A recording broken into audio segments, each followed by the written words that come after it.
আমি আশ্চর্য হয়ে যাই যে জামাত বলছে সৎ লোকের শাসন চাই, আল্লাহর আইন চাই। আমাকে দেখান তো এইবার কোন জায়গায় আমির সাহেব আল্লাহর আইন চাই একটা বক্তৃতা করছে কিনা দেখান তো। হ্যাঁ, চিন্তা করতে পারছেন? আমাকে দেখান তো। জামাতের বন্ধুরা, দুই করজোড়ে হাত ধরে বলছি, তোমরা আমাদের উপর অপবাদ শুনছো। দেখো, জামাতের চেয়ে মিথ্যা বলার লোক গোটা দুনিয়ার মধ্যে দ্বিতীয় আছে বলে আমার মনে হয় না।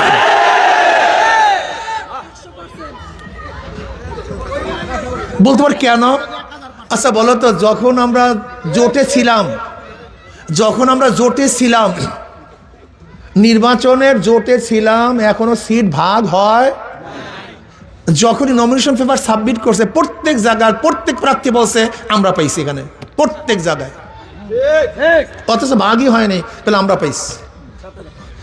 এরকম ঢাকা কাঁচা মিথ্যা বলার লোক গোটা দুনিয়াতে আছে বলে আমার জানা নেই। এই দেখবে এখন কি বলছে, 400 কোটি টাকা চরমনে হুজুররা বিএনপি থেকে পাইয়া তারপরে এই করছে।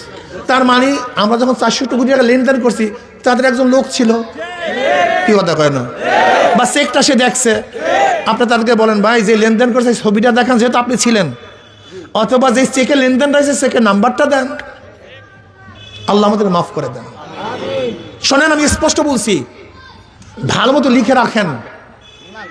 ওই যে খ্রিস্টান ভদ্র মহিলা যখন জামাতের আমিরকে প্রশ্ন করছে, আপনারা যদি ঈশ্বর যদি আপনার ক্ষমতায় নেয়, আপনার কোন নীতিতে কোন আইনে দেশ চালাবেন, তখন স্পষ্ট বলছে যে আমরা শরিয়া ভিত্তিতে দেশ চালাবো না, প্রচলিত নিয়মে দেশ চালাবো।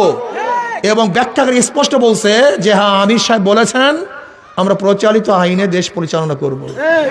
যদি প্রচলিত নিয়মেই দেশ পরিচালিত করি, তাহলে আওয়ামী লীগ দোষটা কি করছে? বিএনপির দোষটা কি? এই যে মাসুদ সাহেব আপনাদের এলাকা, সেদিকে এক জায়গায় বলছিলাম, আমি বলছিলাম মাসুদ সাহেব ফখরুদ্দিন সাহেবের একটা বক্তব্যকে খুব সুন্দরভাবে প্রোটেক্ট করেছিলেন যে শরিয়াকে বিশ্বাস করি না, বেঈমান হয়ে যায়। কিন্তু এখনো তো আপনার শরিয়া অনুযায়ী দেশ চালাবেন না। এখন আপনি বলেন আপনি কি হবেন? এই প্রশ্ন আপনার কাছে। প্রিয় ভাইয়েরা আমার, আমি বুঝি না, জামাতের আমির সাহেব এক জায়গায় দেখলাম যে পুরুষ বন্ধুরা যান, মহিলা বন্ধুরা আসেন, আমরা বৈষম্য দূর করব। আচ্ছা আমাকে বলেন তো, মহিলা এবং পুরুষের মধ্যে বৈষম্য করছে কে? এই পর্দার বিধান কে করছে? এখন আমরা যদি বলি বৈষম্য দূর করবো, আসেন, ইমানের অবস্থা কি আমি জানি না। এই মুফতিয়ানে কেরাম আসেন, আপনার ফতুয়া দেবেন আমি জানি না, কিন্তু আমি জানি না বাবা। ক্ষমতার কপালে পিসা মারি, ঝাঁটা মারি না। নূহ আলাইহিস সালাতু ওয়াস সালাম 950 বছর মাত্র 40 জন মানুষ এক রওয়ায়াতে হেদায়েত করেছেন, অন্য রওয়ায়াতে মাত্র 70 জন, কোন এক রওয়ায়াতে 80 জন। তার নবুয়াতের কোনো কমতি হয় নাই। ইসলামী আন্দোলন বাংলাদেশ কিয়ামত পর্যন্ত যে একটা সিট না পায়, কোরআন ও সুন্নাহর বাইরে যাবে না, যেতে পারে না ইনশাআল্লাহ।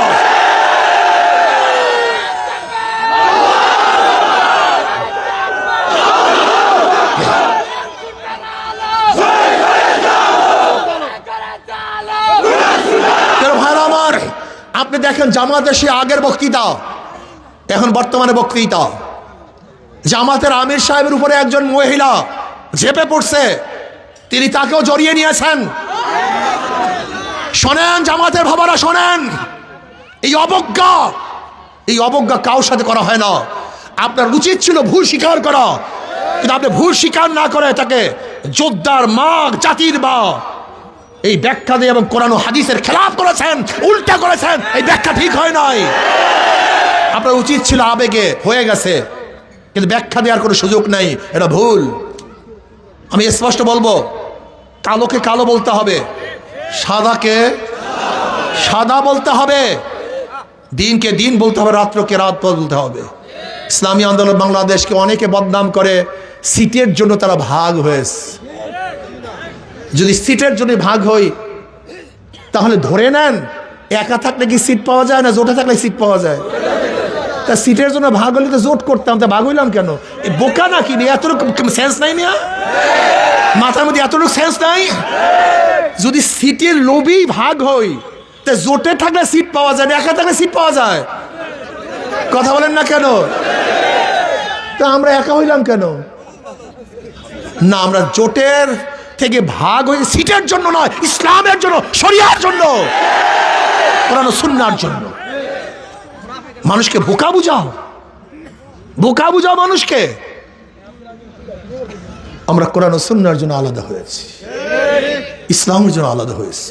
ক্লিয়ার কাট কথা। যারা ইসলাম চান হাত পাকায় ভোট দেন, আর যারা আমেরিকার মডার্ন ইসলাম চান অন্য জায়গায় গিয়ে ভোট দেন। যান। যারা চাঁদাবাজি চান অন্য জায়গায় গিয়ে ভোট দেন।